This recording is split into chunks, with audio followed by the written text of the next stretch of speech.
जब girls hostel में लड़की सुरक्षित ना हो तो बिहार में सुरक्षित कैसे लड़कियां रहेगी। जो जिस प्रकार से हमारी बहन बेटियां जो है इन जो है कमीनों लोगों के बीच में जो है फंस गई है, जब हमारी बिहार की राजधानी पटना में ही हमारी बहन बेटियां सुरक्षित नहीं रहेगी। नमस्कार, आप देख स्पोर्ट 24+ मैं हूं लेस्को और अभी मैं आर ब्लॉक से लेकर अभी जा रहा हूं मैं इनकम टैक्स गोलंबर।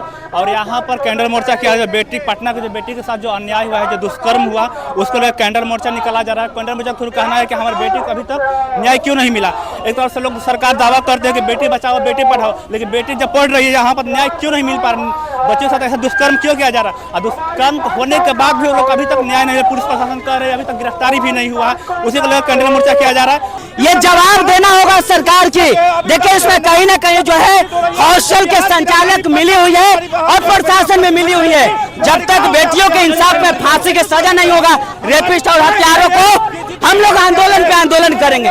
हम लोग को एक ही मांग है, फांसी की सजा होना चाहिए रेपिस्ट और हत्यार व्यक्ति को। तो समझिए गांव देहात में हमारी बहनों बेटियों के साथ में क्या होता होगा। इसलिए पुलिस प्रशासन को अल्टीमेटम देना चाहते हैं कि अगर 72 घंटा में हमारी बहन के साथ न्याय नहीं मिला तो हम लोग इस तरह जो है रुद्र जो है ना आंदोलन करने के लिए तत्पर हैं। हम लोग को बहन बेटियों को जो एक तरफ से आप जो है बोलते हैं बहन आप बेटियों को बचाओ, एक तरफ से हमारी बहन बेटियों के साथ में रेप हो रहा है। और जो है आप जो उसको जो गाती अभी तक जो है कोई भी सर्टिफाई नहीं किए हैं कि अगर हमारी बहन बेटियों के साथ में किसने किया रेप, तो ये जो है आपको जो है पुलिस प्रशासन को ध्यान देना होगा, हमारी बहन बेटियां सुरक्षित कैसे रहे। इसलिए आपको जो है ना एक नियम है, कानून बनाना होगा।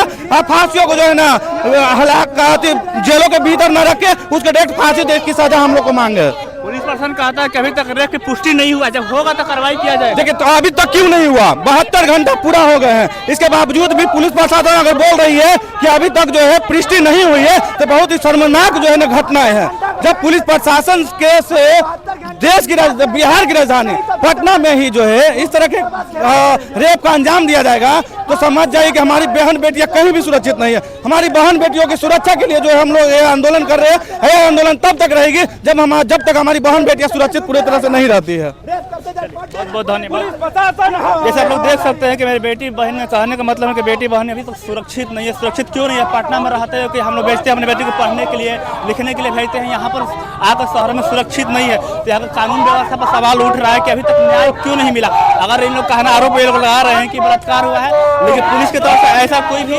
आरोप अभी पुष्टि नहीं हुआ, उसके लिए प्रोटेस्ट कर रहे हैं कि अभी तक न्याय नहीं मिला, हम लोग न्याय चाहिए। और हम लोग चाहते हैं कि इस पे फिर से नज़र बनाया जाए और जितने भी मीडिया के बंधु हैं और समाज के लोग हैं वो इस पे फिर से पुनः उतरें और इस पे कड़ी से कड़ी कार्रवाई करने की मांग की जाए। क्या इस श्रद्धांजलि कार्यक्रम में उनके परिवारजन से भी आए हुए हैं कि जी, उनसे भी बात हो रही है, वो भी पहुंचने वाले हैं थोड़ी देर में। अच्छा। और वो काफ़ी परेशान है। उनका ये भी कहना है कि उनको फ़ोन करके बार बार डराया धमकाया जा रहा है, पैसों का लालच दिया जा रहा है कि आप इस चीज़ को वापस ले लीजिए। तो आखिर जब कोई गलत नहीं है, कोई चीज़ें नहीं है, तो आखिर ये सब चीज़ें कहाँ से सामने आ रही है। अगर ये इनके साथ अन्याय नहीं हुआ है तो फिर पैसे से खरीदना और सारी चीज़ें की बात जो परिजन को धमकाने का प्रयास किया जा रहा है वो क्यों हो रहा है। यशराज सिंह, श्री राम सेना संगठन।